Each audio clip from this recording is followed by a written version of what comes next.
বন্ধুরা, আজ বাড়িতে একটু স্যালাড বানালাম।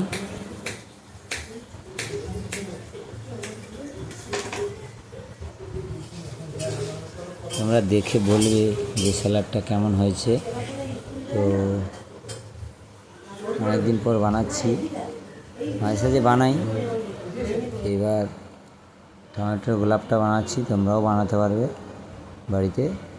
টমেটোর ছালটা যখন এই যে কাটছি বন্ধুরা, ওইটা ছুরিতে আস্তে আস্তে করে সুন্দর করে কাটতে হবে, তাহলেই ওই গোলাপটা করা যাবে ছালের মধ্যে দিয়ে।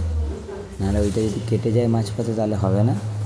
ওইটা আস্তে আস্তে সুন্দর করে ছাড়িয়ে নিতে হবে আগে, তাহলে গোলাপটা করা খুব সহজ হয়ে যাবে।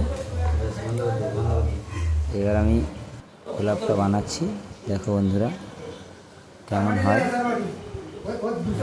স্যালাডটা কেমন হয়েছে অবশ্যই কমেন্টে জানাবেন।